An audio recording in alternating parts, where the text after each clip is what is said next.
All right, good evening, everyone, and welcome to Green White Checker TV.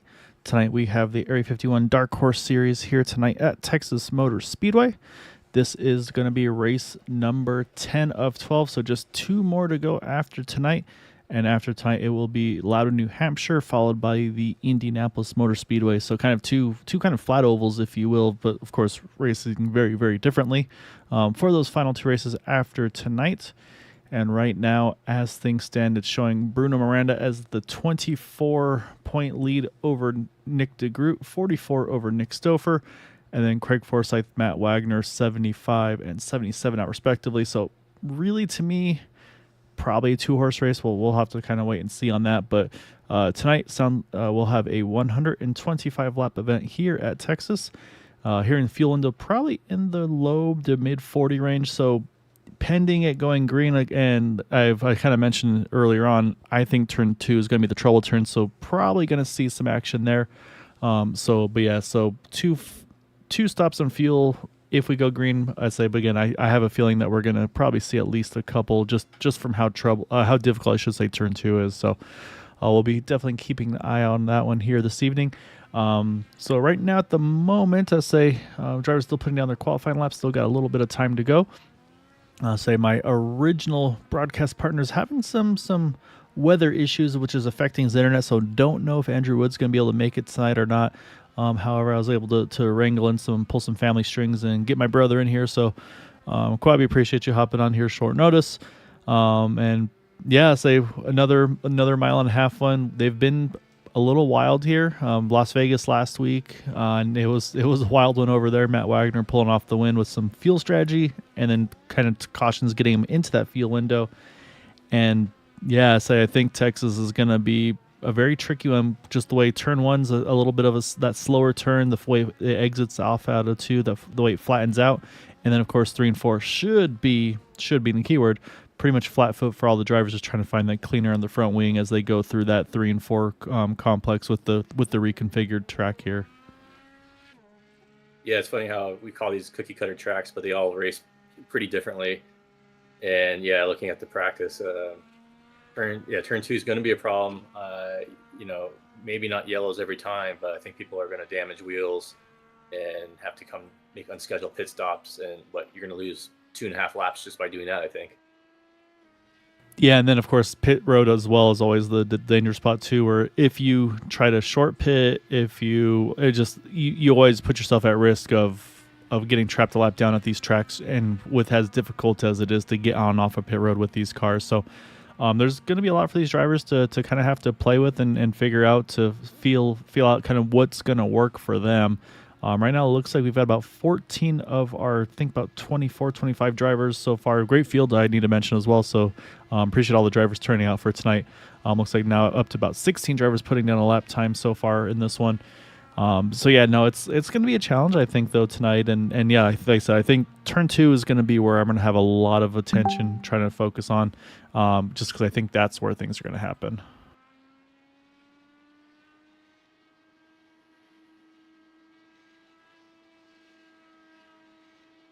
So we got just a little bit more time left in practice or qualifying. I'm sorry. I believe pretty much anybody who's on a lap will not be able to finish those laps out. So I think we've pretty much got the grid here just about sorted.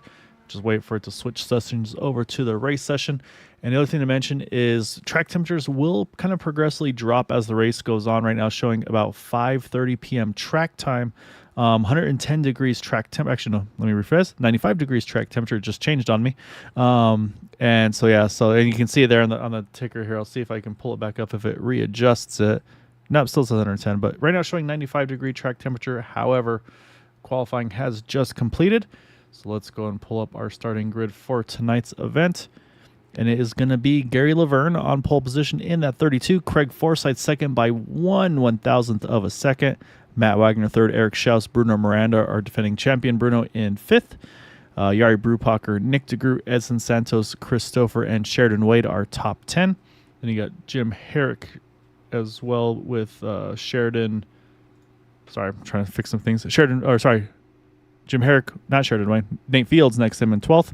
Dan Murrah, Andrew McMurray, Michael Carrillo, Seth Groover, AJ Hobson and Alan Morera. Those are drivers finishing out the qualifying laps. And then from here on, these drivers opting not to qualify. Raphael Eckert, Eric Peterson, William Swenson, Brad Adams, Bill Colley, and Taylor Reeves. So it's like 24 drivers here tonight that will be taking part in this race. Still got a few left to finish gridding up, but then we'll get things underway here in just a moment.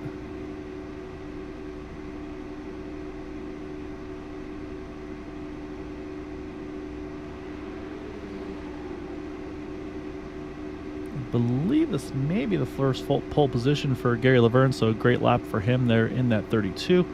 I said Craig Forsythe probably just blinked and just enough to prevent him from getting pole in that number 99, and again looking at the points and everything like that. So Bruno, our championship leader entering tonight, will start 5th. Looking for Nick DeGroot in the 89. He will start 7th, so actually they'll be nose to tail there, so that'll be a good group to keep an eye on as well. And then a little right, and then Chris Stouffer is the other one to watch in the 13, and he will be starting in so he'll be 9th. So actually going to line up pretty nicely here together with the championship leader in the 1, the 89, and the 13 will be all on that bottom row here as the field starts to roll off for the warm-up lap. Yeah, a lot of the usual suspects out in front. Be interesting to see how aggressive they want to race this early on, because obviously tires will become a factor if you push things too hard and heat up that right front. Yeah, and I think that's going to be the big part of it is trying to keep those tires in check, and I mean it was Las Vegas. It seemed like it really mattered about the tire wear and everything.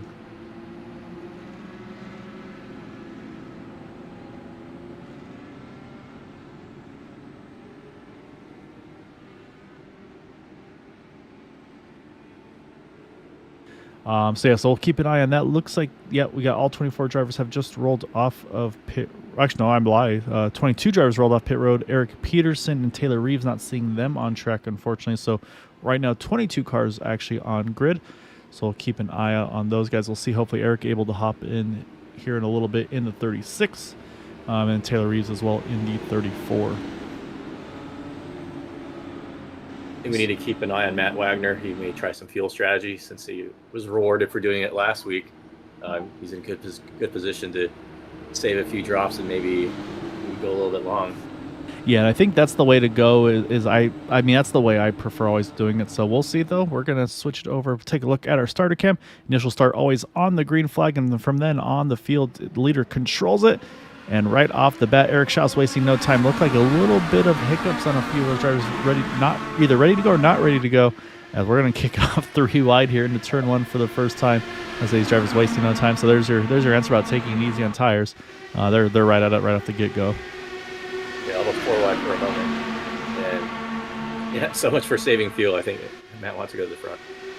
Yeah, I mean, and there's also the strategy. Clean air is definitely king here. And we mentioned, one just kissed the wall there. I think was that Chris Stouffer? No, I don't think it was. It couldn't quite catch the car. I say also it may have been Edson Santos. Not 100% sure. Couldn't quite tell who it was, but definitely a little solid contact. And that is also one to watch. Though is that the tri-oval there is just, it's easy to kind of catch that turn. Actually, a little bit of smoke there through 3 and 4. Not sure if someone had a moment and saved it. I'm going to say yes, because we got a separation in the field here. We got about 2 seconds back from the main pack to Seth Groover here. So I think there was definitely somebody had a moment there early on, but able to, looks like, keep the car pointed straight. No caution. Another one I think just caught the wall once more off of turn number 2. This time I think it was Christopher there. So again, that's the trouble turn, I think. But yeah, so like I was trying to mention though, Quabi, is I think clean air for Matt might be more important right now than the saving fuel here. So because again, you're going to see how much these guys spread out through the turns, and like I said, out of 2, and it's just next time what we'll do is we'll actually switch to that turn 2 exit camera, and you can just see how many cars are probably going to struggle on the exit there. Yeah, I mean, being out in front looks like it's a big advantage in clean air, but also you're avoiding any kind of trouble and not having that aero push. So yeah, Matt knows what he's doing. Here's the view. Yeah, so here's out of turn 2. We'll see so far a few just flirting with it there. But yeah, these guys did pretty well. Here's the second pack. C1. Nope, everybody's done well there. So they knew I was watching, so they're going to be well behaved there. But no, and that's the thing though, is like, and of course, as the tires wear it's going to probably get a little tighter as the run goes on. Drivers are going to have to make those adjustments. And again, these cars have a lot of onboard adjustments, even with it being a fixed set of bleed. I was watching Craig, there's almost rim riding it. But you can adjust the weight jacker, you can adjust the front and rear ARBs, all these things to make the car drive better, either in clean air and dirty air, and you can kind of adjust them on the fly. So that said, though, while we've been watching that, though, Bruno Miranda, again, he's missed the last couple of races. I say he's ready to get back after this thing. He is ready to fight, try to see if he can get the lead of this race. Looks like he's going to work the outside of turn number 1. Oh, Craig, just a little kiss to the outside wall there. Hopefully that'll not be too hard of a hit there. But yeah, these guys are definitely struggling. As mentioning that, I say Bruno now in the lead. Yeah, Bruno made a strong move to the outside, and it made it stick. I don't think Matt fought it too hard, but he didn't let him by. No, and that's the thing, is some of these guys just really able to find the right adjustments, the right balance in these cars, and that's what sets some of these guys kind of just apart. And the other, of course, thing is maybe short-term pace versus long-term pace. So maybe Bruno's, again, maybe being a little more aggressive. Same thing, trying to get that clean air, have the track position. But again, like I'm never going to count out a Nick DeGroot type of a driver, because right now I feel like Nick is probably just trying to manage his stuff and then start to turn the wick up as everybody else. For his sake, say he's hoping that they'll start to struggle in the long run, and that's where he can kind of make his ground. Because again, we're only about a quarter of the way through the first fuel run here. Again, these drivers saying they can go probably in the low to mid 40s. Of course, Craig this time bigger hit through the tri-oval. Again, hangs on to it, but man, I was all focused on turn number 2 exit. These drivers are actually when they run that second lane quad, it looks like they're just kind of catching that outside wall through the tri-oval, just again because of how just kind of sharp and quick it cuts in. Yeah, I'm a little surprised by that. I mean, yeah, it can be tricky, especially if you're up high. And if you have someone below, you don't want to pinch them down and get pushed into the wall. Yeah, I mean, unfortunately, last week at Las Vegas, there was a lot of net coding for those that maybe aren't aware of what net code is. And I think Craig definitely probably feeling the effects of those hits, because I think that car looks a little tighter than usual. But basically, you may have a few feet, you may have a car width from a car between you and the car next to you, but basically the collision detection basically thinks that there was contact, and unfortunately sometimes it is beneficial for you, sometimes unfortunately it really, really hurts your race. And we saw a little bit of both of that last night, but there was definitely some significant difficulties with the net code for these drivers, and hopefully that isn't the case here tonight. But right now, though, Matt Wagner's trying to get back to the front. Yeah, and Matt's putting himself in a position where if there is net code, he would be the one that gets punished for it. But they're giving each other a good amount of room, and Bruno's just getting good exits and get alongside. Yeah, I think that's where the benefit of, like you said, kind of just the clean air, and also for Matt, I mean, yes, he's running, maybe trying to get the point, but also if he stays in the tire tracks of Bruno, he's just going to be getting all that dirty air. So now what he's doing here, running that second, third lanes, is he's getting a lot of clean air on the front wing of his car. I think that second lane also might even help that car rotate a little better versus having kind of keep it pinned down to the bottom. Whereas right now I feel like with Bruno, he's probably having to kind of keep that car a little more wheel input through the turns and off the exit as well. So to me, this long run wise, I feel like this is going to actually hurt Bruno's tires a little more than Matt as we just cross lap 15.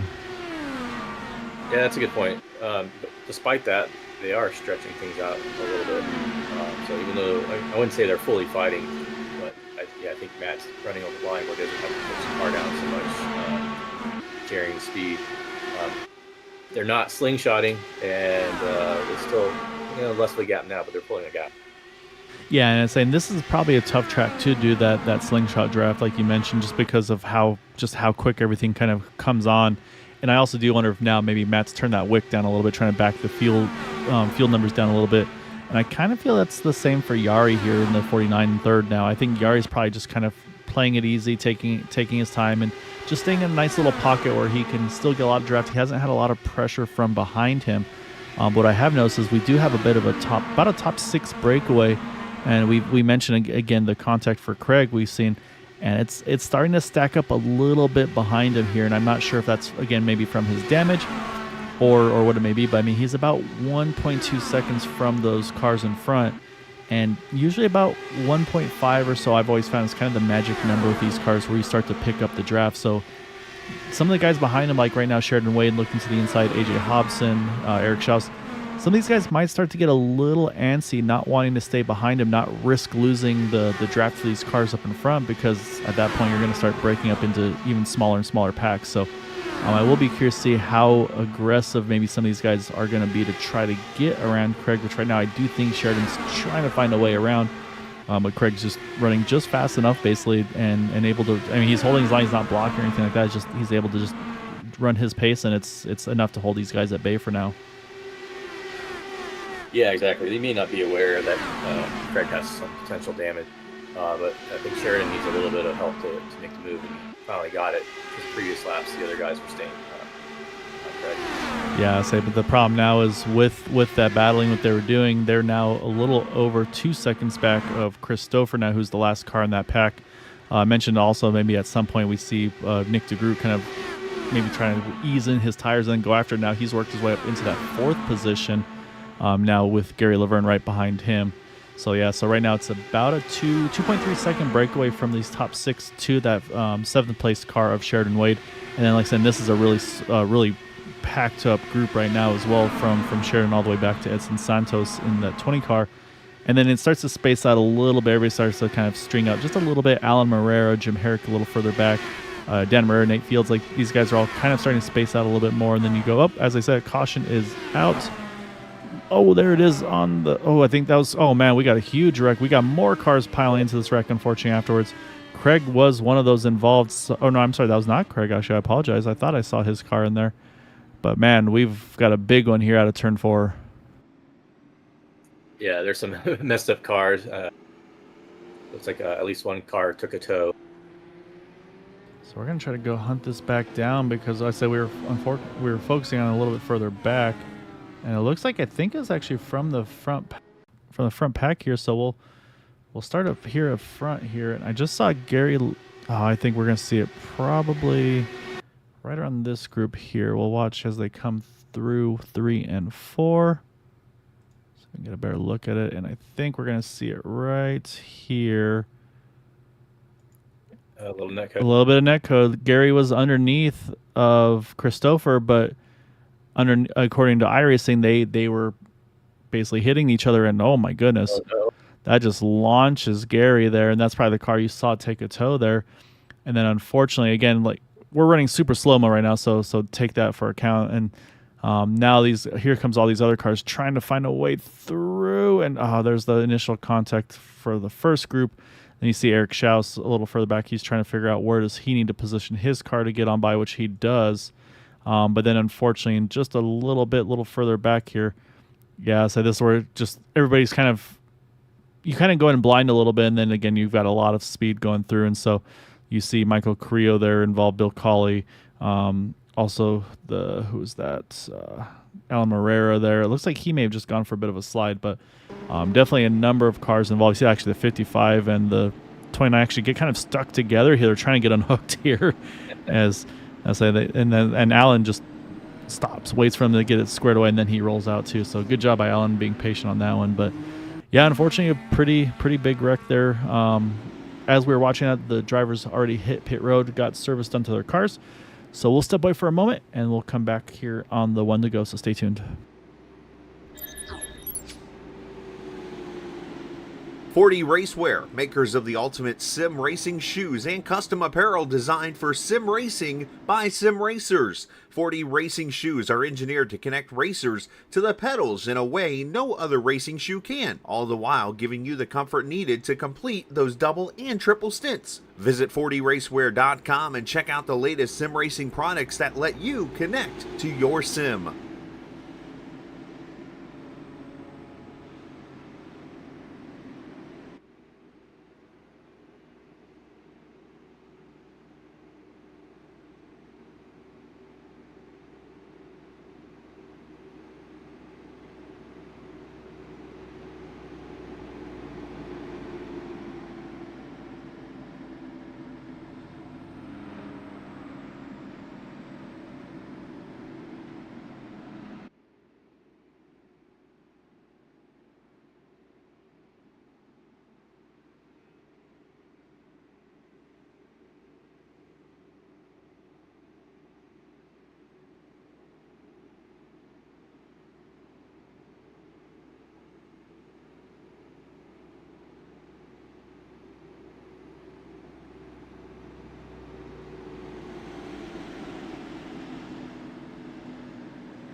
right, as you can see, the lights are off of the pace car. Matt Wagner gets back to the lead here after the pit stop cycle. Nick DeGroot jumps up now into second. Yari Brubacher, Sheridan Wayne, and Bruno Miranda. Bruno dropping a few spots under the pit road cycle there. So I'm not sure if maybe just from where he started the race, maybe there's some other, if I missed something, maybe overshot his pit stall or not. But looks like we had a couple longer pit stops. The 21 Alan Morera as well as Nate Fields had a little lengthier stops. Sometimes those will be for manual replacement of front wings or even rear wings potentially. So that could be the case for those two drivers. And again, probably a handful of drivers that had to take wave rounds, or sorry, not wave rounds, take tows. So I believe we have a few drivers trapped a lap down. Looks like Gary Laverne is 2 laps down at the moment. And I think everybody else actually is able to still somehow hang on to the lead lap there. So right now, Gary, the only driver trapped 2 down now with that. So now, yeah, Quabi, so back to the restart here. So again, initial start always on green. You see everybody starting to file their way up to the very, very top here through 3 and 4. That's because Matt Wagner has control of this restart. Now we're going to flip it over to our starter cam. We can watch him and and so this is where you always have to watch out for these according effects on the restart. Hopefully everybody minds their P's and Q's, and Matt's down and away. And there you see the flag go, and it looks like everybody's done a good job here. No running into the back of each other, so we're back to green here, starting lap 26 of 125. Yeah, bad luck for a pole sitter. But this race is long enough. He could get back in the lead lap and still compete. So just needs a little bit of luck on his side. And I think, we got 20-something laps in before the first yellow. We may see that pattern repeat. Yeah, exactly right. As I was about halfway through the field run, see Nick DeGroot wasting no time. I think Nick wants to get that lap lead in the 89, get that bonus point. He knows that Bruno's already had one, so he wants to try to get that as well, kind of knock that off his list, get those bonus points to then be able to basically kind of be on par, if you will, with Bruno for that. And then, of course, then the net goal afterwards is to try to just finish ahead of him in the race. Ideally, win the race, get max points. But at the line, I don't know if he got it. I think Matt may have just jumped him at the line there. So I say Matt not rolling over for Nick trying to get bonus points here. He's going to stay after it. Yeah, Nick and Yari both putting their left sides in the grass, and then the dog makes me a little bit nervous. Yeah, it's usually not a great combo. You see now, let's say once again here, Nick's going to have the run. This time I think he will definitely hold the spot. Yes, he will. There you can see. So Nick officially does lead a lap there. And also right now, again, not a huge breakaway, but again, about a 5-car breakaway, as right now Edson Santos now has actually gotten around Craig Forsyth for the 6th position. So we'll keep an eye on those guys. Actually, saw one spinning off down the back. And I think he hung onto, I think that was Alan Morera potentially. Yeah, that was a hard hit, but he kept it underneath him. Yeah, I think the car will be a little bit messed up now. Yeah, probably will. I say a lot of times when you have that, I mean, there's obviously the potential wheel damage, but then there's also as well just the car usually gets really, really tight after a situation like that. And so I do wonder for Craig, for example, if he may have not taken that fast car, maybe said, hey, you know what? There's still a lot of racing left to go. I can hold on well enough in the draft. So maybe that's what his goal is right now. So again, I can't say for sure. I don't know what his strategy is. The other thought, though, too, is, again, we pitted at about lap 22, went back to green coming to 26. So if you want to be really aggressive, Quabi, you'd have to go 50 laps each run, basically, to be able to make it to the end on fuel on one stop to the end. So that could be something we see some of these drivers maybe try to pull a really long fuel run. What I was about to mention those now Raphael Eckert getting around Craig. Now you got those two teammates, though, the 20 and the 064 now running in 6th and 7th together. Right now Raphael getting 12 spots from his starting position. So yeah, I'll be curious to see if maybe this is a strategy call. Is it maybe just the damage and just the car still not handling well? Because yeah, with Craig you can never tell. Yeah, it's a fair point.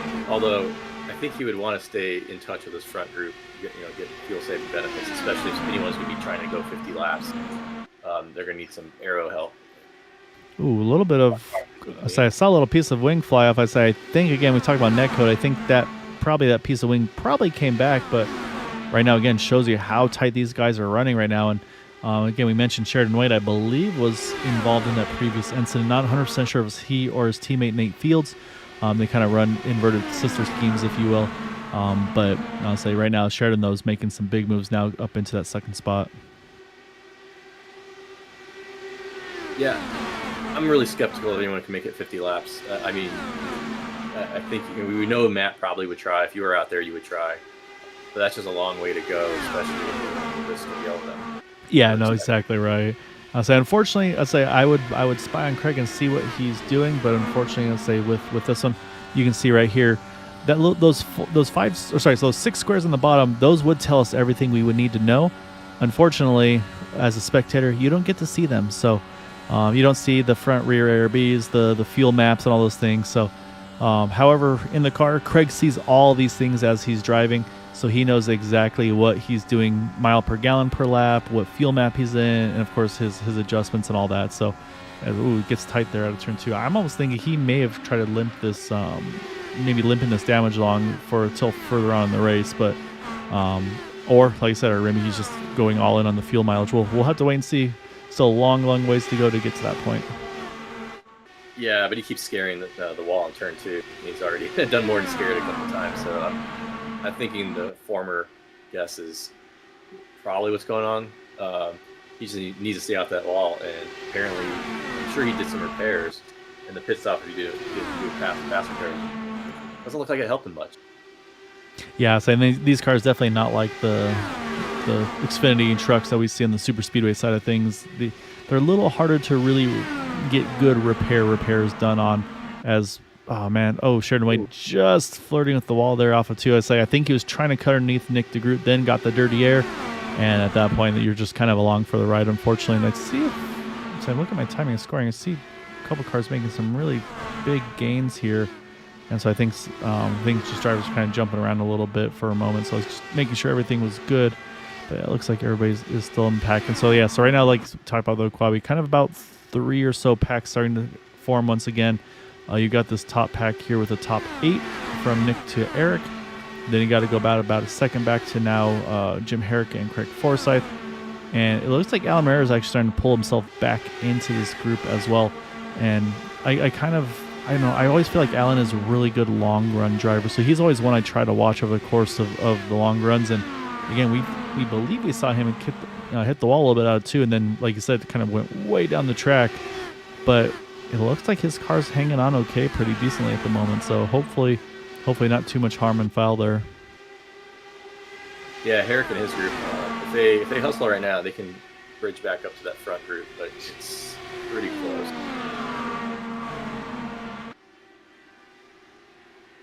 Yeah, and I think it looks like I think Herrick's actually already got back up there, and that's kind of, again, I do wonder, like, these guys get by Craig, they pull back up to the main pack, and I feel like kind of, again, it could be damage or not, but I feel like Craig is just kind of just letting these guys pull him along, and again, maybe saving fuel, maybe just, again, kind of nursing some damage. We're not sure, but I will be very interested to see if we see anybody get to, again, if they get to that lap like 75 or so number. I mean, obviously that'll be the telltale then. What we expect to see most drivers probably around in the mid upper 60s, I would say, is probably when we'll realistically see them. So yeah, these guys that are saving might have to go, again, probably an extra 5+ laps than some of these other drivers that probably can't make it on one stop. Yeah, if it is strategy, it's pretty brave. Run lean and let other people drag you back to the front. Great way to save fuel, but also risky to stay with the pack. Yeah, and saying a little bit, we'll also be able to get a little bit of additional insight. Looks like I'm blanking on names now. There we go. Andrew Wood. Andrew's going to hopefully be hopping back on here. I guess the internet has finally sorted itself out, so he'll be able to give us again, I feel like Quabi, we're kind of the rookies on the open wheel cars. That's where he kind of knows his business with these guys, so we can definitely quiz him a little bit. But the other car I'm noticing that kind of fell off this main pack, that's Matt Wagner. He's fallen a fair chunk back here as well. So again, not sure if it's, like you said, if there was something to watch for fuel strategy, he could have been one as well. Early on, he seemed like he was going full aggressive. We did see at one point there was a little bit of close racing where we saw a piece of wing fly off and then kind of come back. Not sure if he was maybe involved in that, so maybe there is a little wrinkle to one of his front wings or end plates or something like that may be affecting the handling. But again, you never know with these guys. They're very, very wily, very tricky on what their strategies are going to be. So you really can never count any of them out for the strategy. And right now, I feel like they're just letting Nick kind of be the Pied Piper and just like, yeah, you burn your fuel, Nick. Go ahead. Yeah, although Nick is in best position. If no one can make it and Nick gets to keep running in front in clean air, he's having the best time. But like I said, we'll find out shortly. Matt is he's a little bit far off, but he hasn't lost touch yet. So I think he's still in good shape, especially if he's in fuel save mode and not in damage control mode. Yeah, exactly right. I say Alan's trying to work him over right now to get into that 8th position. But I was saying that's the thing is right now, honestly, we're all just guessing right now what the strategies are going to be to see what's going to be the potential right call. And again, what will happen though is at some point once the first set of pit stops happen, again at this point looking likely like it'll be Nick DeGroot to kick off the pit stop sequence. That's when all those guys start to sweat bullets because you're probably going to get put at least a lap down here at these 1.5 mile tracks. At track like Indianapolis, Pocono, you can actually short pit there and stay on the lead lap, and that becomes a really viable option for race strategy. It's a lot riskier here at the 1.5 miles, especially, of course, here, the 2 mile ovals of like a Michigan and Auto Club. I think you still get trapped a lap down there just because, again, how fast they're running. But when you get to the 2.5 miles of those other tracks, that's where it kind of opens up a little bit. Yeah, and while that's going on, Laverne's still trapped 2 laps down, waiting for some yellows to get him back into contention, and everyone's running pretty clean. We had a few wall scares, but no crashes. Yeah, and that's the other part for Gary now is when this pit stop cycle starts to happen. That's where he's going to be like, all right. Hopefully, I'm saying Gary, what he needs to be doing is hopefully saving fuel as well in the 32 car, because the leaders are about a backstretch away from starting to catch some of these other cars like the 29 of Michael Correa, William Swenson. So at some point, there's going to potentially be cars kind of put in between the two of them. But while we were watching that, though, Edson Santos, we got Nate Fields has trouble at the 55. Caution is out. And there was turn 2, Quabi. That is exactly what happened there. He's had to take a tow. And that is exactly what this man right there was hoping to see. Never want to hope for bad luck for another driver, but at the same time, sometimes that's your only opportunity to get back in the field. So this should give Gary one of his 2 laps back. Let's go back. Let's take a look to see what happened to Nate here.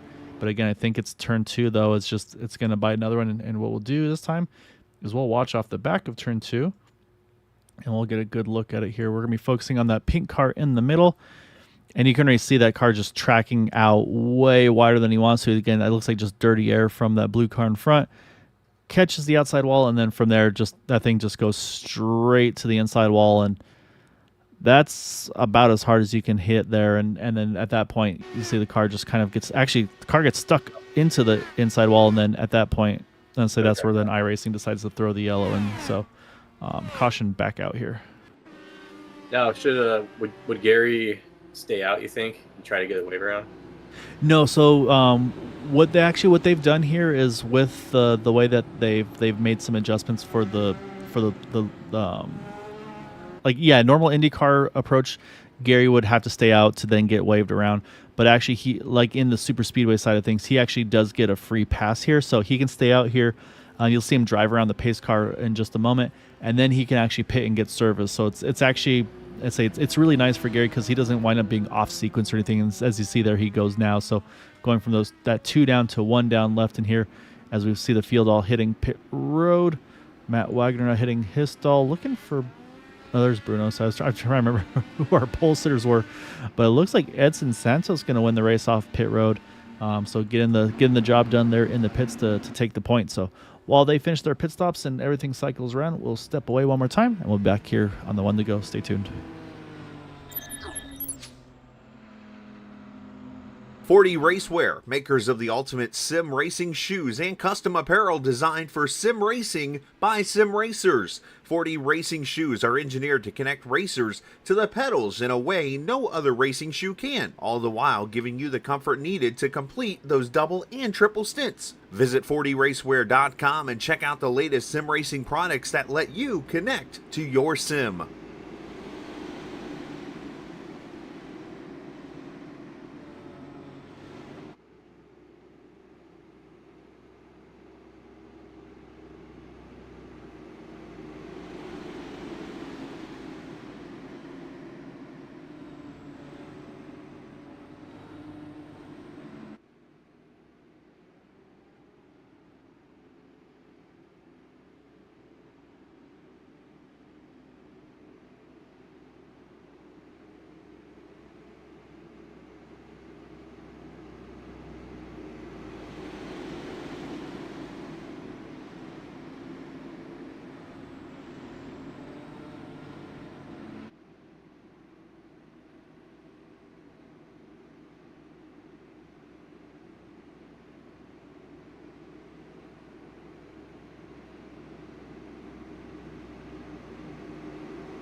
All right, as you can see, the lights are off of the pace car. We have still 19 drivers on the lead lap. Gary Laverne, just mentioned him. He is back to 1 lap down now in that number 32 machine. Unfortunately, we do have some early retirements, including Nate Fields and AJ Hobson. And then we mentioned Taylor Reeves, Eric Peterson not able to make the grid, and it doesn't look like they were able to hop back on. So fuel question now, that's pretty much out the window from here. It is definitely going to be a one stop to the end. It would have been fun to see, like we were talking off air, it's kind of been fun to see if someone was trying to work that fuel mileage. Maybe we'll get a top 3 interview with a Matt or a Craig and we can ask. But at this point now, really, I don't think there's any fuel saving needing to be done except for maybe just wanting to pit a few laps later in case of a caution during a potential green flag pit stop. So I think at this point, things are kind of going to open up a little bit, and we're going to watch this restart here. We're going to shoot off the back of Edson Santos, and you can hear and see when he jumps, and then you'll see that reaction from these guys behind him. Yeah, from now, the strategy is go fast and get to the front. That's a lot of laps to do that, though. Yeah, still a long, long ways to go. Like you said, only lap 57 now of 125, so not quite halfway through this one. Looks like, again, a nice clean start through the fields. You see everybody spread out by just a couple of car lengths. And then the way the draft works in these cars is they pull right back up to them, give about a half lap to a lap, and then these guys will be right on tow with each other. So, as I said, quick caution here out, and it looks like, who's that involved? I thought I saw the 76 car, Brad Adams, involved in this one. Not sure if anybody else involved. That's some definitely some rear wing damage. We'll have to keep an eye out for the 32. Is he able to get through clean? Because he might have been able to get back on the lead lap in quick succession here. But let's go back here. We're going to focus on Brad Adams and see if we can find what happens. I already see a couple cars pointing a little higher. I'm a little worried about Seth Groover, that orange and black car in the background there. So that car's already pointing way up to the top here. Oh, yeah, he catches the wall pretty decently. And then it looks like maybe a checkup by the 76, maybe worried about hitting the wall, and unfortunately, I think it was Michael Carrillo getting into the back of him. And yeah, I think looks like Gary's going to get through that clean. So I'm going to back it up one more time here to try to get a better look to see what exactly happened. I say it may have just been one of those things coming off of 2 where maybe just felt like there was maybe a bit of was maybe trending. Yeah, look how wide he is. I think he's worried about catching the wall there, and so I think his pace checks up, and then behind him just isn't ready for that big of a speed difference. Again, these guys are all still building speed as this is all happening, and so unfortunately, quick contact, caution back out here. So we'll jump back full speed and go back live. We'll find our man Gary Laverne, and we should see him make a turn to the right, I would presume, and pass all these cars to get back onto the lead lap. Yeah, a lot of things happening out of turn 2 there. And you kind of wonder if people didn't have their settings right for the restart. There he goes. Yeah, so you saw Gary there get a little nervous the first car he was trying to pass there, but now he's going to have plenty of room. You can see he's definitely playing it safe as he works through here. And also you can see, this is also nice for you to see, though, on the dash there, you see that flashing yellow lights. That does pop on all the drivers' dashes, also obviously in IndyCar as well. When the caution comes out, that pops on as well. So just little extra things to kind of help drivers be aware of what's happening when. But strategy-wise, probably not a lot changed here on that one.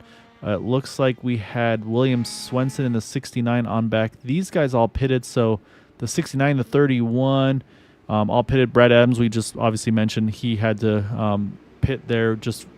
Basically, he just had to pit due to the damage he had to get repaired.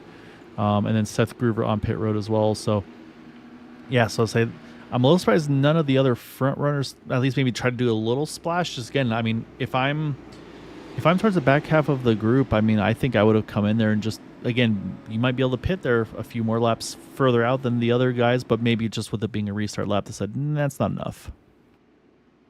Yeah, I think staying out's the answer. I mean, we've seen how the field has split to 2 to 3 groups. And if you're in one of the groups behind, you really can't do anything to catch a group in front. So it's a risk to pit. Yeah, you get some benefit on the back end, but you lose track position and you might lose just straight time.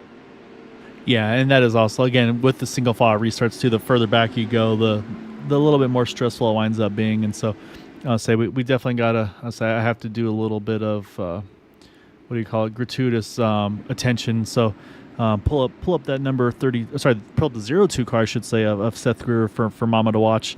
I say she's used to watching her boys on the super speedway side of things, but Seth's kind of working on trying to find some other things as well. So getting familiar with these open wheel cars. I say he was there at Las Vegas last week as well, and right now I say it's still sitting in 15th here tonight. But again, if you're on the lead lap, you got a chance in these things. So it'll be fun to see how Seth's able to adjust over the course of the race. And also mentioned as the evening wears on, Quabi has now track time. It is sitting at about, waiting for the cars to go through so I can see my clock, 6:10 p.m. track time here, and the track temperature has dropped to 91 degrees. So it's going to start to grip up a little better for these guys, which might help them out as well.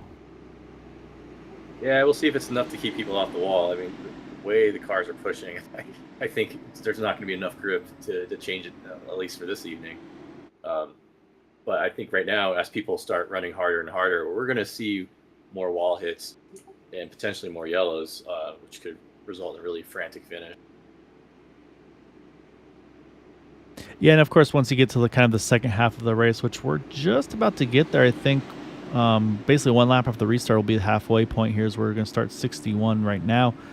63 should be halfway if my bad math is correct.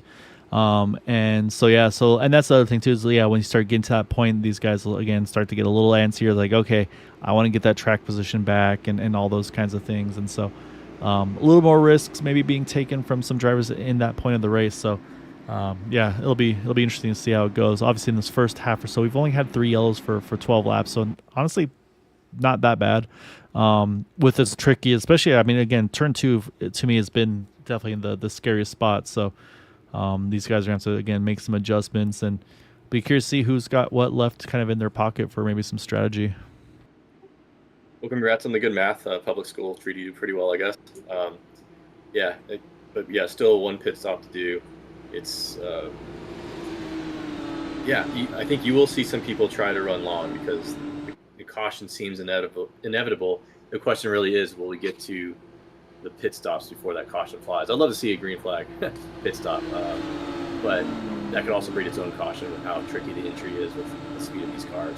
Yeah, they're usually pretty terrifying. So once again, you can see right now Nick DeGroot is ready to go. He's right on the rear wing, but Edson drops the gear and he is down and away. And at that point, again, just everybody just has to try to react in time. And it looks like, again, so far a great restart. All these guys are able to get through the gears clean. I'll say last time we had trouble out of turn number 2, so let's go ahead and switch over the turn 2 exit as they come through. See if everybody's able to keep it clean here, and we can see most of these cars are able to hold it nice and tight down to the bottom.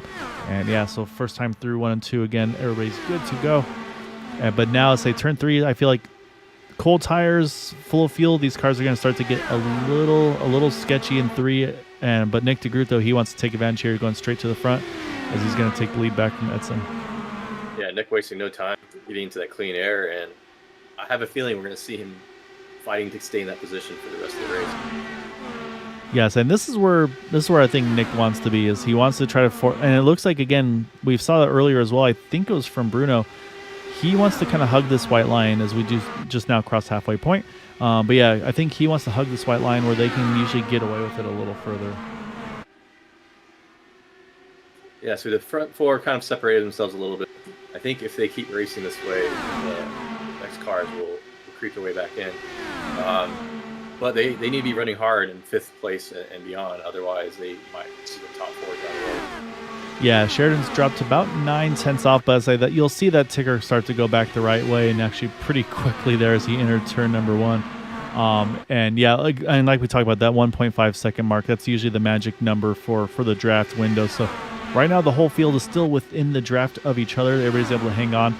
But man, right now though, I think Edson's working really hard here, trying to see if he can find a way to maybe try to either kind of do an over-under on Nick or just do something to get Nick off his comfort zone. But while he's done that though, that's now allowed Bruno to sneak into that inside lane. But yeah, you see right there, Nick wasting no time. He exited high, but as soon as Bruno had any sort of run, he'd cut it right back in the bottom. So let's watch off the back here, off the back, this factory back to motorsports car of Nick DeGroot. You can just watch how these guys are trying to just kind of jump around and find their way around. Yeah, unfortunately for the cars behind, the high line isn't really the answer. We've seen one pass on the high so far, and that's the only one I can think of. and I'm afraid they have to take the hard way around to get past Nick at this point. Yeah, no, and the thing is, at some point, it's like we talked about with Edson too before that first yellow, was he was kind of hugging the bottom. Maybe that was going to work his tires a little bit harder, whereas again with Edson now he's able to keep that wheel opened up a little bit. And right there you saw Bruno, he was in the worst spot you could be, behind dirty air from that car of Nick DeGroot, and then pinned to the inside line. Yeah, from this vantage point, you can see that it looks like the top 7 or 8 are pretty well in line, and then there's a little bit of gap. Oh, he gets alongside again. Yeah, I think that's going to be what Edson has to do, is he has to find a way to get far enough alongside entering turn 1.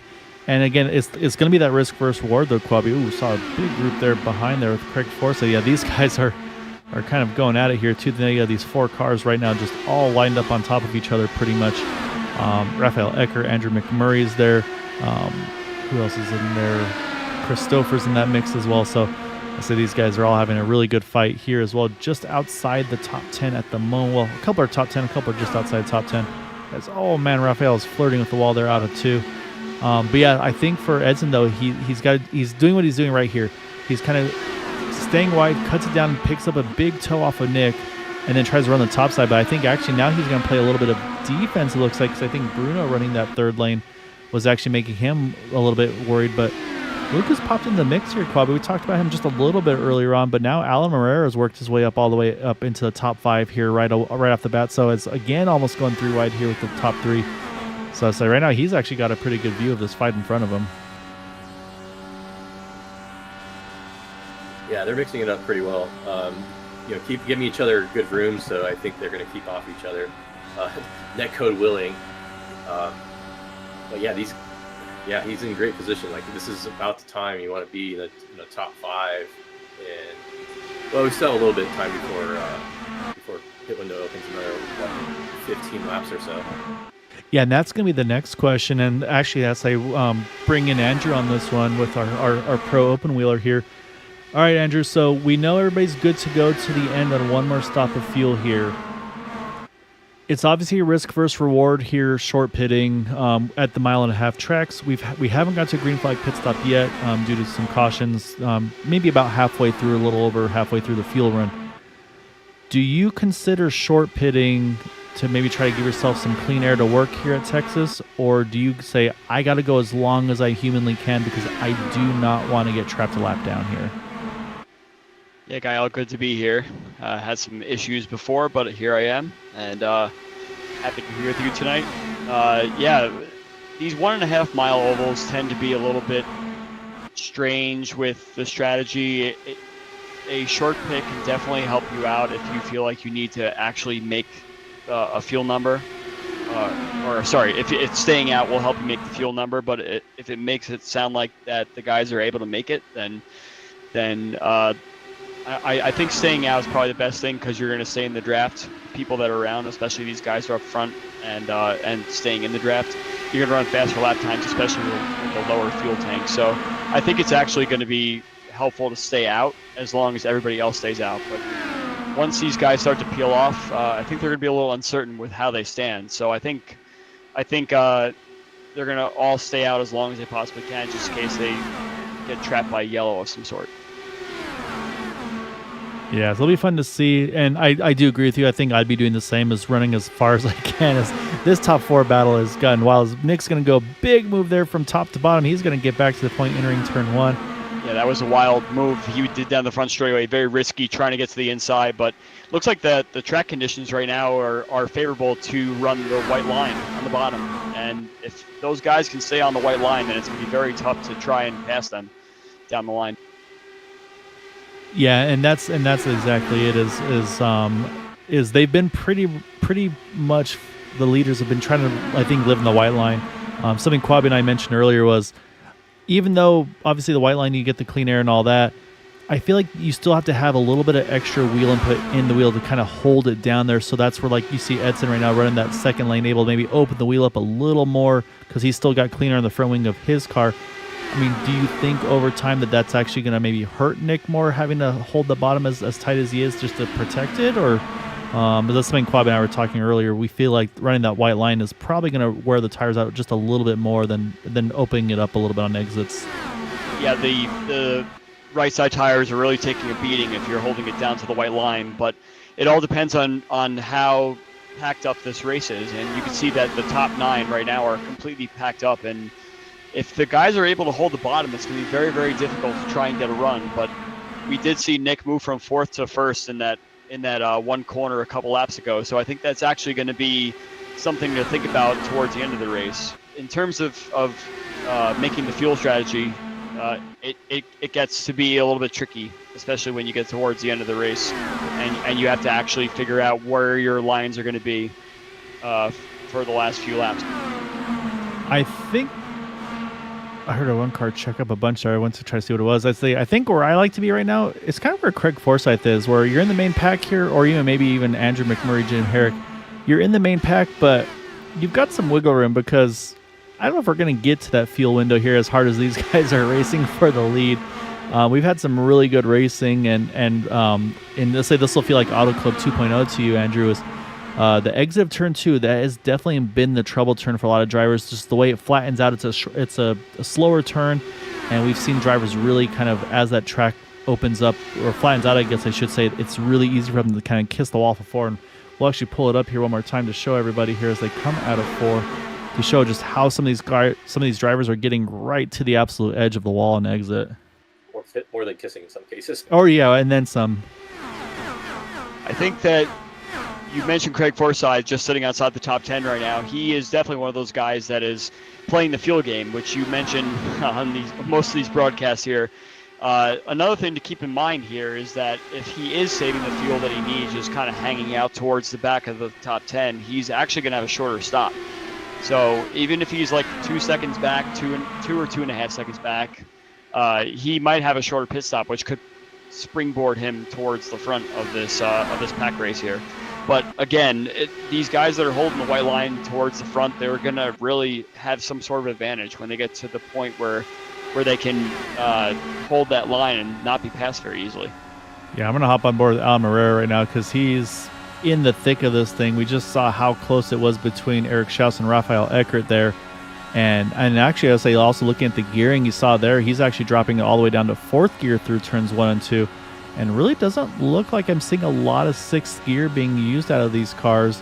But yeah, you're spot on though there as well, Andrew. Like I said, with saving the fuel here, like you said, it's going to shorten that pit stop because, again, these guys don't have to worry about green-white checkers. They can just go straight and basically say, I need the fuel number to get to lap 25 and no further. Obviously, you got to kind of account for your drafting laps versus what you could be running flat out to make sure you don't kind of sell yourself short. But yeah, so it looks like that's the case right here because at this point the fuel window is open. These drivers could pit from here to make it to the end, but yeah, like you said, I think the pace of the race being faster with the draft, and then of course not wanting to get trapped any laps down here. I think that's why we're seeing these guys staying after it like they are. Have you guys talked about the different profiles of turn 1 and 2 versus 3 and 4? Yes, yeah. So yeah, with the reconfiguration, Craig is actually jumping in the pits right now as we speak. All right, so Craig is actually going completely off strategy. I wouldn't say off strategy, but I really thought he would actually be the one to try to go longer than everybody. So this will be the first. Well, this will be fun to see what he does, and then do we see any reaction from them? Because again, this is a gamble for Craig. It could be a good risk for his ward. He will go a lap down, but he's also going to potentially have some really nice track clean air to work with here. I think he's also going to take less fuel, just as I mentioned before. The fact that he was hanging out towards the back of the pack, just kind of probably lifting going into turns 3 and 4 in particular, where there's a little more banking there. He could have a shorter stop, and as long as he exits the pits cleanly, which it looks like he just did, he might be in a good spot, but he needs to pray that there's no more yellows that'll infiltrate and ruin his race now that he's let down. Yeah, and that's the danger is exactly that, because it's also a very difficult pit exit as well. And I mean, all pit entries and exits with these cars are difficult, but it's a really narrow pit entry, or exit, I should say. I'm sorry. So it's going to be really intriguing here. So Quabi, I'll bring you back on this one because let's say we talked about fuel mileage. Maybe some drivers that were going to try to one stop. It actually looks like Andrew McMurray's now hit pit road as well. So we're starting to see a couple trickle on, but Craig the first of those that were really in that main lead pack right off the bat. So, but yeah, so Quabi, at this point, are you leading the same thing as what Andrew's mentioning? Do you want to run this thing as far out as you can and just maybe catch him off guard with a caution? Yeah, I think the risk, so Craig is exactly a lap and a half down right now, and maybe he saves some fuel or save a couple seconds in the pit stop. But if a caution comes out, Andrew said his race is ruined. And these are the first green flag pit stops we've had. So this is actually uncharted territory for this race. So I would stay out. Another thing to mention as well is that Craig is by himself. He's not in any draft right now where he actually might be able to get some time back. If he's running by himself, he's not running as fast laps as the guys in the front pack are.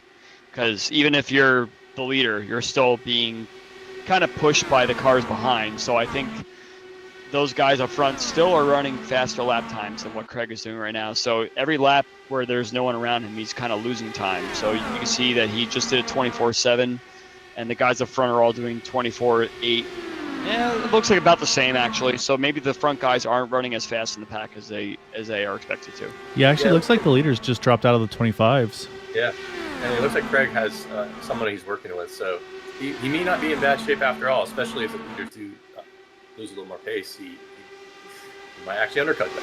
Yeah, this next lap will be the telltale because once Craig completes this lap and starts the next one, this will be a complete non-draft lap for Craig. So this is what I really want to see, because I'll say this time by he ran a 24.86, which is still just about a tenth and a half quicker than the leaders. But now, though, I think he still had a little bit of draft off the 69 car. So now I really do want to see, non-draft versus draft, what Craig can do. And like I said, again, he's still got to hope and pray and that everybody kind of minds their P's and Q's, as Jim Herrick actually just hit pit road there in the 40 car. So, yeah, like I said, they're slowly but surely kind of working their way down in here. And this time Craig is a 24.88, so actually still a little quicker than the lead. So it's this time about 2/10. So this, again, he's the planets kind of have to line here, but this could pan out for him. It looks like the top four have kind of broken away from the pack a little bit as well. I'm not sure if there was a mistake from one of the guys in the middle of the top 10 there, but the top four are completely gone. Alan Morera now is kind of left completely outside the draft. So this is going to be the most interesting part of the race here. The last pit stop, you don't want to mess anything up. If you have a faster pit stop, you could probably move up about a second and a half, 2 seconds or so. And if not, then you'll be in the back. So it's a very crucial pit stop coming up for some of these top guys. Yeah, and I think at this point the window's pretty much about to open for everybody. We just saw Bruno Miranda hit pit road. Again, we know Nick is protecting the inside line as well, but I think some of this protection is going to also be for getting ready to make his pit stop. And this is where things get really a little dicey too. We saw there it wasn't tight, but it looked closer than comfort though. As you see the teammates here, Edson Santos, Rafael Eckert, got a perfect little team photo up here if they want to for a future screenshot. But yeah, so it's going to be interesting. Sheridan Wayne's now on pit road, so a lot of drivers are now hitting pit road. But this is where these drivers, they got to call their pits out with enough time for these drivers to react, because, we've seen Edson, he kind of tries to peek down a little bit, steal a little bit of draft off of Nick on exit. So when Nick pits, if they can go further, they got to make sure that they're not trying to draft off him as he starts to slow down, because that's where you're going to have a really bad time. I believe Nick is pitting right now, and I wanted to mention, this is the most dangerous part of the strategy, is stopping for the pit lane. You don't want to touch the apron the wrong way, get a little bit sideways, and then cause a yellow, because the Craig Forsyths out there that had pitted early are definitely going to be put in a spot where now that they're a lap down, they're not going to have a good rest of the race. So it's very important that all these guys make their pit stops cleanly and they call out their stops. So now that Nick is pitted, I'm pretty sure that you're going to see the other top guys pit very soon. Yeah, so I think Nick pretty much ran that thing dry because, again, he was leading for most of that run. So this is where Rafael Eckert, Eric Schaus, Alan Morera, they'd probably been saving fuel off the back. So this is where they're saying, you know what, let's run this thing out. If we get a yellow from someone making a mistake on entry, on exit, we're going to jump a bunch of cars. And so I think right now it's gone all the way now to Brad Adams is the last guy who's yet to pit. And so, again, I got to wait and see where Craig comes out. And actually, here he comes. He's going to roll out right behind Nick and Edson. Again, they pitted from first and second. Craig was a couple seconds back of them. And Actually, now the whole field is in minus Eric Schaus, which also not surprising to say. Eric is really, really good on fuel. It looks like that the guys that were running together kind of found each other. Even Craig Forsyth has picked up a few spots. As you remember, he was running just outside the top. Chris Stouffer is just outside the draft range, and I think if the guys kind of file in between Craig and Chris, Chris will catch right back up again. So, yeah, we got a nice run to the finish here where some of the guys are going to find each other, and it'll be a pack race right to the end. And this is right now, if you're Eric Schaus, you never want to root for a caution, but you're like, man, if someone can make a mistake right now, I'd be really grateful. But as I said that, he's on pit road for his final stop. And so now we got to see where he cycles out in relation, because now you're going to see all that ticker and the timing and scoring. Right now everybody's -1, and here they all pop in -33, 32, and so on. So pretty much he had the entire field there a lap down, and you never know if and when a caution could fly. That could have just completely upended the complexion of tonight's race. It's pretty wild watching these guys go through turn 1 and 2. They don't know what line to run. And as I've mentioned on previous races, it's all about trying to find the clean air. The clean air is king. If you can find the most optimal line that guys ahead of you are kind of choosing wrong, that's exactly how you get right back into this. And I'm watching Chris Stouffer right now. He's running very high in turn 1 and 2. I think he's going to try to catch up to Craig and the top guys just by running a totally different line to them. Yeah, so now with the pit sequence completed here, so that's a full green flag pit stop. So first off, shout outs to the drivers, because that's very difficult to do at these tracks. So now it's who's pitted when and who's maybe got slightly better tires. Nick DeGroot, Edson Santos, they are on par. They both pitted at lap 100 on the dot. Craig Forsyth, he pitted at lap 87, so he's got about 13 lap older tires. Again, some of that in some cleaner air, so maybe not abusing it as badly. You mentioned Chris Stouffer. He pitted about 4 laps before Nick and Edson, so he pitted at 96.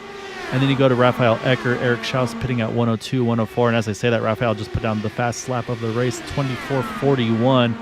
But yeah, right now, like you said, though, we've still pretty much got everybody back to, I want to say, well, I'm going to wait for the open. I think probably to Jim Herrick realistically can get back into this main pack of the draft here. Woo! That was a Bruno Miranda almost ran Matt Wagner over in turn 3 and 4. That was a very close one. I'm not sure how that didn't result in a bigger wreck. But watch these guys go through 1 and 2 if you want to put that camera back up again, because those guys are all going high. And if you're trying to find a clean run and take the white line around the corners, that's not the way to do it. So it looks like that these guys are starting to break up a tiny bit in the very front, but in the bottom part of the top 10, these guys are all running different lines through 1 and 2. Yeah, you can see everybody's running really top there, like you said. And, there's one right there. Andrew McMurray, just saw him get a pretty good piece of it there, but stayed pointing in the right direction, but he definitely caught that thing with the right side. But I was about to mention, though, also is Nick DeGroot was working on traffic, and I think you see William Swenson, he's just trying to roll out of the way, just trying to basically let these guys race out to the finish again. I get, again, just massive shout out, because you don't want to affect others' races, but at the same time you don't want to pull over and let these guys by either. So it's definitely not an easy one to say, all right, this isn't my night, let me let these guys go after it. So props to him for that. But yeah, right now though, say Nick's gonna be in for it here, because he's going to have 2 teammates now just about to line up on him here in just another couple laps there. Say Raphael Ecker, I mean, he's around the 3rd or 4th line here in that 64 car. Yeah, I could say that Nick is putting on a masterclass right now. He is not going off that white line whatsoever. So Edson has his hands full. He has his work cut out for him to try and find a way by. It looks like the white line is king here, and Nick is one of those guys that once he gets the white line, that's it. He's not going to be passed at all. So Edson's got a lot of work, so we'll keep an eye on that for sure. But Eckert, Schaus, and Stouffer are all right in the path there. So anything can really happen here in these last 13, 14 laps or so. Yeah, I was saying Schaus has been creeping up. Again, Schaus is the last one to pit, so he does have the freshest tires. Again, only by 4 laps over Edson and Nick. But also Eckert here, he pitted at 102, so also 2 laps older than Eric, but 2 laps fresher than the 2 in front of him. So of course, you're going to use and abuse them a little bit as you try to catch back up to the field. But right now, it does look like it's probably going to be about a 4 or 5 horse race the way it's looking at the moment. I think Craig, again, he's short pitted, tried to make a gamble. Maybe not. I think it's still gaining him net track position here, but maybe not be the race winning move, unfortunately. But I like the gamble that he made there. Oh man, Ooh, very close. But here's the thing, though. Like I said, now Nick's going to be working against some teammates here because, again, I really don't expect to see Raphael fight Edson. I think he's going to do what he can to try to help his teammate, and also again just to try to make it harder on Nick. But while they both jump to the top, Eric's like, all right, you leave the bottom open. I'm going to try to take it here, as he's going to jump down to the inside in that 72 car just alongside the 064. But look at these guys dicing. I mean, all the that's way down to the white line. It's so close, and I mean, Eric Schaus is one of those guys that if you leave any inch of track open, he is going to take it. And as you can see, he is really going for the lead. So I feel like Eric is actually going to be the guy that tries his best to outsmart Nick here once he finds the correct line. Sorry, I heard you keep there, Bobby. Oh, I said 10 to go, and it's going to go by fast. Yeah. And so, the other thing to mention, of course, is there are no green-white checkers here within these series. So, basically, once you get within about 3-4 to go, that could be it. So, there's no waiting till the last lap to make the move because you don't know when the last lap could be. And remember, I mentioned Stouffer as being one of those ones that still had a chance. He kind of rolled out a little bit, but with these guys dicing like they have, it's rolled him right back into it. And yeah, it looks like a lap car up ahead too as well. And that could change a lot, yeah. That could change a lot. Hopefully he moves out of the way, is a little courteous. But yeah, as you mentioned, Stouffer is right in this mix now, and he let Eric Schaus go up there and mix it up. Now Stouffer might have some tires in order to try and get himself into the conversation for a win here.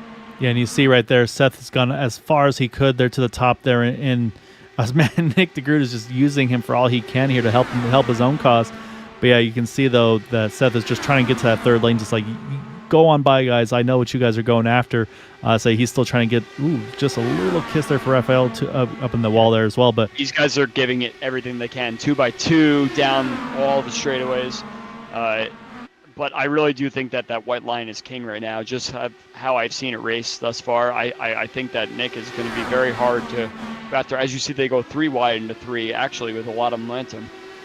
And I think that's where right now Raphael's trying to figure out, Edson, I should say, is, okay, where can I position my car to get the run on Nick to then have the potential to try to get this win from him out of turn 4 coming to the checkered. You know you're going to have help, probably not an actual push, but almost that air push, if you will, from Raphael's trying to stay as tight to him as he can. But again, I do think, though, that Eric and Chris will be the potential spoilers of this, as you see. Now, Eric's trying to, I think Eric wants to get to the top because he tried the bottom. It didn't work. You see almost stacked up right there in front of Chris. But I think he's like, okay, the bottom doesn't work, so I just get all that dirty air off of Nick. What do I do? It's tough from here. I have to admit. It seems like there really is no clear lane to go on the inside. You have to really try and outsmart Nick from the middle and try and tuck in underneath right at the exit of 2 where he leaves the bottom open a tiny bit, enough where you could fit a car in there. But if you do that, you'll have no speed down the back straightaway. So it's very tough in this situation. You have to pin them down and just hope for the best. Yeah, it's going to be a big risk versus reward, which is unfortunate at Las Vegas last week with the net code the way it was. Oh, was I saying that? Oh, and there was the risk versus reward, and unfortunately the risk did not pan out. You mentioned if Eric saw the slightest of gaps, he'd go for it. Unfortunately, did not make it through that one. Caution is out, and that will probably end the race there with that yellow. We'll go back. We'll take a closer look at it. But yeah, I think it's exactly what we said. I think Eric saw for just that split second, say, this is my gap. I got to go for it. And unfortunately, it looks like it just did not happen in time. So we'll watch here as we come out of turn 4. And I mean, that was the gamble. Is like, where do you put your car? And I think he saw that window and just unfortunately closed before he got to it. Or maybe it was net code. I think Eric had more speed than he thought he actually had. And actually looks like he kind of misjudged exactly where the cars were going to be right on the right side of him. So it was one of those things where he had a lot of speed and he's like, oh no, where do I go from here? That's my take on it. Yeah, almost looked like he had to make an abrupt change there because it looked like he was going to get into the back of Nick there, and I think he maybe had to turn off to the right a little bit. And then just unfortunate heartbreaker for the two teammates there, the 20 and the 064. Christopher will benefit. He'll sneak all the way up now into that third, I think into that second position. I'm sorry. And I'm waiting for everything to update here because I believe, and actually we'll jump back live because the white flag is out. For a moment, I thought Craig was actually showing in third spot, but it looks like he's actually fallen to fifth. So it looks like top three are going to be, again, no green, white checkers here, so this is how it's going to finish. But it will be Nick DeGroot getting the win here over Christopher, Bruno Miranda, and then Alan Moreira, Craig Forsyth going to round out our top five. But it just, as hard as they were racing, it did unfortunately just feel like it was going to be a matter of when, not if, unfortunately. Yeah, that was really good, tight racing for many laps, and it's a shame that it ended that way. But I can't fault the drivers. And yeah, totally. There was there was a hole maybe, but I think it was evasive action, and there was a lane for a moment to basically get out of harm's way, and then it didn't exist for any amount of time. Yeah, I'm kind of watching that wreck again, and from Craig's point of view, as he sees just smoke in the distance, and it really just it's one of those things where there's just smoke across the whole track. So you have to kind of like throw yourself in there a little bit and take the middle line and hope that everyone just kind of pans out on either side. Yeah, it was unfortunate. It was tight, not the way they wanted to have it happen, obviously. But like you said, though, Nick, he held that white line to perfection, made that really big move as well prior to the pit stops to be able to go to the lead with that big move through the tri-oval. So so Nick was able to get the win. Again, this is a big win for Nick as well because, again, he was 24 points out of the lead going into tonight's race behind Bruno, who'd missed a couple. Again, they did have the 2 drop weeks, and so right now Bruno, I think he's missed 2 races, so those are his 2. Whereas Nick, I think, has had 8 starts with 7 of those races counting. So this will close that gap up a little tighter. Christopher as well getting second. He'll pull him in as well, just a little closer as well. As we'll see if he can't quite nail the landing there. As I say, that car will now unfortunately no longer pass 10.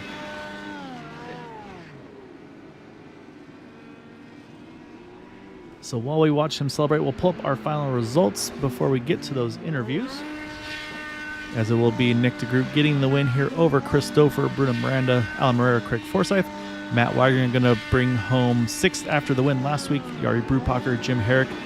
Gary Laverne got those 2 laps back, brings it all the way back up into 9th. So great job by him not giving up and still being able to get a solid result. Dan Murray there rounding out our top 10. Then Raphael Eckert, Sheridan Wade, Andrew McMurray, Eric Schaus, Brad Adams, Seth Gruber, William Swenson, and Bill Cawley, the first cars 1 lap down. And then, unfortunately, in that incident, Edson Santos winds up 3 down at the end.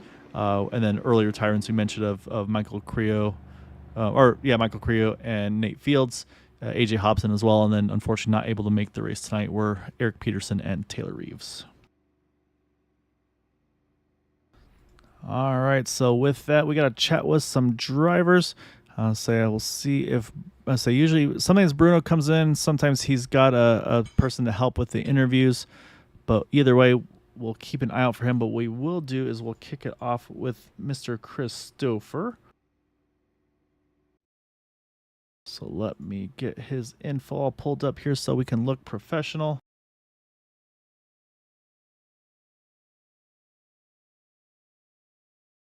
All right, let's find Chris and grab him over. So we're going a little bit out of order. Like I said, we'll hopefully grab Bruno here as well, but we're going to pull in our runner-up tonight, Christopher. And, well, Chris, you were one of the 5 that were in that pack to go for the win there at the end. And luckily you were able to just sneak by there to be able to grab the runner-up after I'm sure what was a pretty wild one in front of you there. But, I mean, take us through the race because it was obviously – couple yellows early on, didn't get to get the green flag pit stop, but then that final run to the end, then you get that long green run, make the green flag pit stop. A lot of variation of how early or late do you pit. I mean, what was your game plan there? I mean, how tricky was it to make that decision? I think the decision at the end, it was a gamble. because you're going to go a lap down when you pit. So it was kind of like I knew where I was before I pit. I think I was like eighth or something like that. That with the tires being worn down, having just, I mean, a gob of cars in front of me, there was no clean air on that I could find on the track. So all I could do is the only other option I really had was try to undercut him, and luckily I was able to do that. And the caution did not come out. We got through the green flag pit stops, and it shook out there at the end that I think I came out sixth, and I passed Craig, got fifth. He pitted well before me, so I knew he had a little bit more worn tires. He said, come on by, being a teammate and all, and then yeah, they're at the closing laps. There was really no clean air I could find. Um, I tried to get a run high. I tried to go low. It was ending up like I kind of told myself, well, it looks like I'm going to finish fifth unless something happens, and something did happen, and I ended up second. So I'm not going to complain about that. Chris, did you ever feel like there was a period of time in the race where you thought that maybe if you saved enough fuel that you'd have a shorter final pit stop there? Because it seemed like you weren't in the actual front pack. You were kind of hanging out towards the middle there. So did you feel like that if you just kind of hung back a little bit and didn't try your best to wear your tires out and waste all the fuel, that you would actually be able to come out ahead? Um, well, not on that last stop because we all could make it. I think when we went green on lap 70, it was a one stop from there. So, I think we're all going to have to put in about the same amount of fuel. But, throughout the race, yes, early on, I was just riding because I wanted to make a certain fuel number, and wasn't trying to push it. And I was also trying to do my best to save tires. I'm notorious, especially at this type of track where, turn one and two is very long and flat. There's still plenty of banking, but it's I have a tendency to burn up the tires and overdrive the car. So I was trying to do my best to not burn up the right front, and I figured that might pay off for me at the end of a run. Um, Unfortunately, we had yeah, that first caution that came out was a net code, and I went back and looked at it. The stewards can look at it themselves. You guys looked at it too. I'm pretty sure. You do a good job of reviewing the wrecks and everything. I thought there was some net code there. It's very unfortunate because it took out like 8 cars. I felt very bad for that, and because of that, I was driving a little bit more cautiously throughout the rest of the race and not making taking chances I might normally would have. But it was a very difficult race overall. Trying to keep it off the turn two wall, trying to find clean air, get through one and two. So yeah. Well, like I said, I mean, obviously the short pit strategy worked out really, really well for you there to like I said, to kind of get you right back in the thick of things. And I mean, yeah, it's like obviously still got a little bit of time to go in the season. Got, I believe it's 2 more after this with Loudon, New Hampshire, followed by Indianapolis. So, I mean, you still can't count yourself out of this one. Obviously, when we look at drop weeks and things of that nature, you have made all 10 races that we've had so far this season. So, once all the drop weeks are said and done, that could definitely play a big role in kind of where you end up after that. So, still a lot to race for in these last two. So, definitely looking forward to seeing what you have for them. But definitely want to give you the floor though here for any thanks and shout out for runner up tonight. Oh, thank you. Yeah, hopefully, I can finally figure out how to win one of these races this season. I finished second um, all the time. Seems like I'm always, finishing second. Which isn't bad. I guess I could finish second from here on out, and mathematically somehow I might be able to win the championship, and I'll take that. But going into the last couple races, it's just going to be just try to finish as best I can. Indianapolis is its own beast, along with Loudon. Um, but as far as shout outs, go to 40racewear.com. if you're looking for any sim racing gear, they got boots, gloves, other apparel there. 40racewear.com. Um, thank you to you guys up here in the booth. I appreciate you guys coming out. You do a good job of the broadcast, Matt, for putting on the league. It's a lot of fun out here, week in and week out. He takes a lot of feedback from the drivers and tries to provide us the best racing possible. So, I appreciate that. And wife and kids, thank you for allowing me to race, honey. I know I need to go do some adulting now. So with that, I bid you adieu, and thank you. Hopefully we'll see you next week. All right, man. Good luck the rest of the way, Chris. And yeah, go be an adult. That's right. Parenting time. All right, so we're gonna switch it now from our runner-up to our race winner, and that is gonna be none other than Mr. Nick DeGroot. And so Andrew Quabi, I'm gonna give him a 10 on the protecting the bottom line there for that last bit of the race after the pit stops. I'm gonna probably give about a 3 for the grass slide there, Nick. I can't give you too high. I'm sorry. I'm surprised I got a 3. That was embarrassing. That was not what I had in mind. Oh man! But at least he'll pass tech now. Yeah, exactly. They told him to make sure the front wing came off, but don't tell anybody that. But I'll tell you, it may look like you're just holding the bottom here. There's a lot more going on at this track. It demands 100% of your attention 100% of the time, because turn 1 and 2 are so different from 3 and 4. And of course, the quad over, there's so many opportunities for a car to get underneath you if you're not paying close enough attention. You saw Edson, he caught me sleeping one time on the backstretch. You have to be in it all the time or you're going to lose that lead very quick. And I lost it the one time. I was real mad at myself. And I don't know if you guys saw the pass I made from third to first on the front stretch on like lap 80, but I was driving mad at that point. I'm like, man, you cost yourself the lead. You better go get it back. Oh, you saw that. And on that final pit stop, I lost the lead too. I don't know if in the cycle you were looking at us, but Edson actually beat me out of the pits, but I was just able to get up to speed more on the apron. I actually passed him on the backstretch after we exited the pit. So I had a couple moments there where it slipped away from me and I was able to pull it back.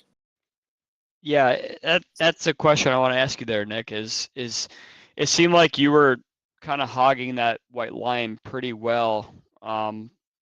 So to hear you say that you made a few mistakes, we didn't see it up in the booth.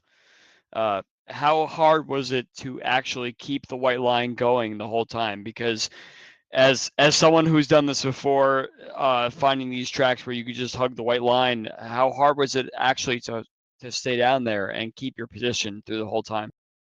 In the second to last run coming to the final pit stops, I was abusing the weight jacker too much and it caught up to me at the end of the run. Thankfully, I think they were doing it as well, but I was really struggling turn 1 and 2. They were getting right up alongside me down the backstretch. At one point, we were three wide dead even, I think, just a couple laps before the pit stops. And I'm like, I better get to pit road because these tires aren't going to last much longer. And I looked at them afterwards and yeah, they did not have much life left in them, especially the right front. But that was the name of the game. Always is at Texas. You just got to hold that bottom the best you can. It's the key to winning, like a lot of mile and a halves, but it's a lot harder than a lot of these other mile and a halves like Vegas and Kansas. And at the end there, I was just like, hold the bottom. Don't focus on them. I kept wanting to watch their battle and see what was happening, but I had to keep focus and make sure I wasn't going to get hit or give up the bottom. And when Schaus was coming that run, I thought he was going to go to my inside. So I was getting ready to go all the way to the apron if need be to defend it. And instead he tried to shoot the middle. And fortunately it went wrong there for everybody. I think one of those tough things is like, especially your move from third to first, which we did catch.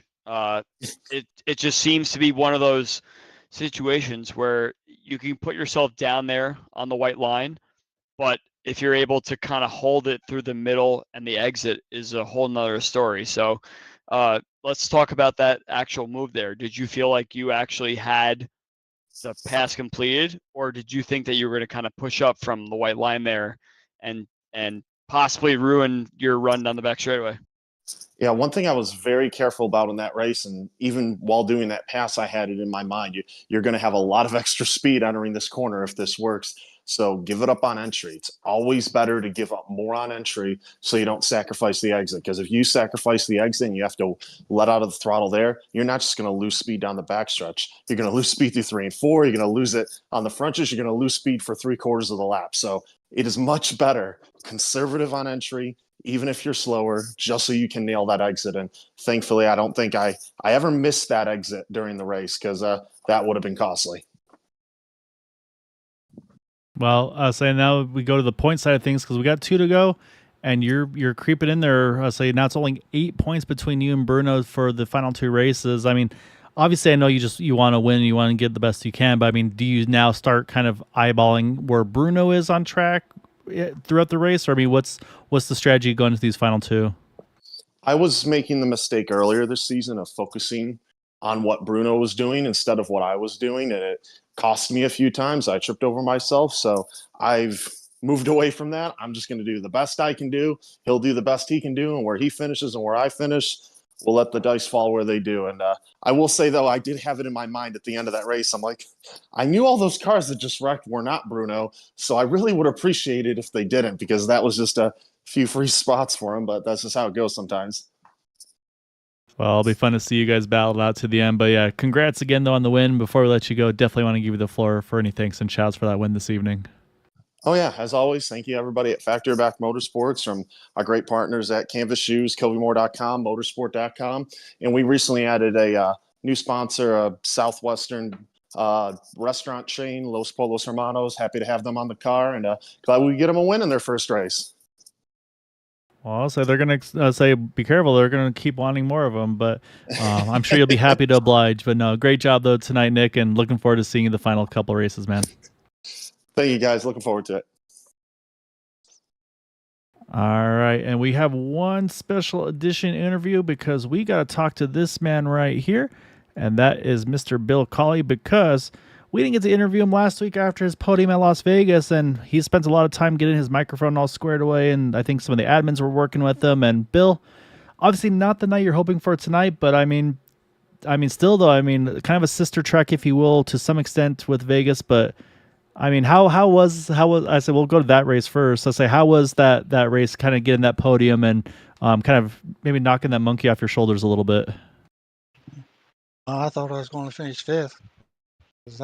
I was going to stay on the bottom, stay behind those first guys on the bottom, and there was a crash in front of me. Just pretty good finish. There's tough guys.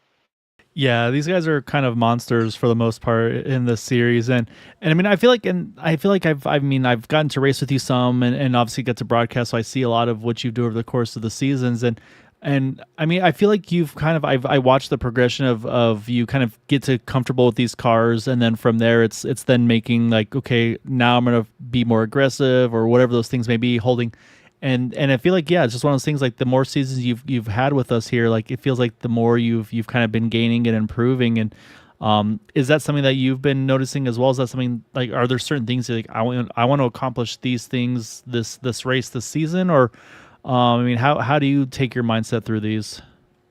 That kind of depends on what track I'm on. Some of these tracks are a lot easier to me, and like tonight, I thought I had it figured out. I come from 23rd to 14th, and I smacked the wall, and the car was done for mine. Would that have happened to be out of turn 2?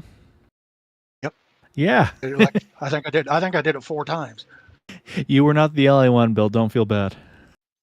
Hey, Bill, do you think that your progression through what you've been doing in this series, like, have you learned how to save fuel? Have you learned how to put yourself in a spot where you can put yourself forward? Going during the race. That's my main problem. I try to save fuel every race, and it bites me sometimes. Oh, it kind of pulls you too far off the back, maybe. Yeah, I lose the draft.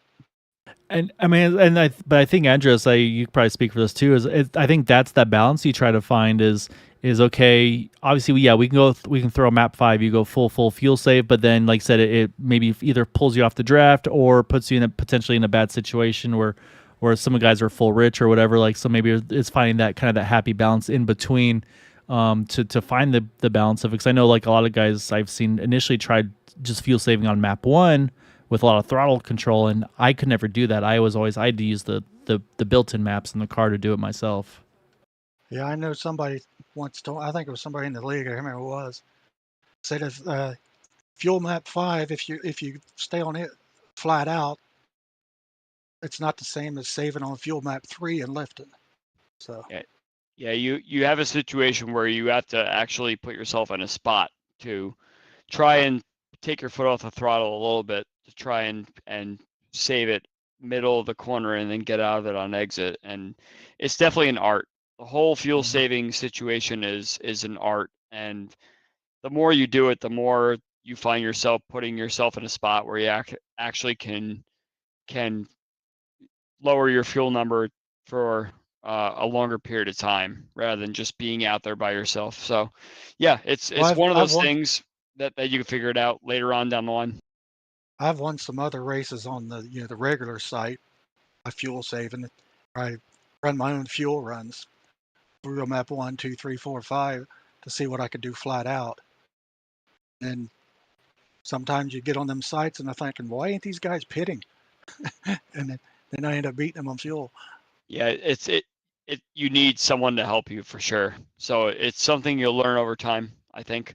It's not a very easy thing to do. So once you race these cars enough, you'll understand when you get behind a whole bunch of people that you can't pass. That's the time that you need to kind of lift off the throttle a little bit to save fuel, as long as you stay in the draft.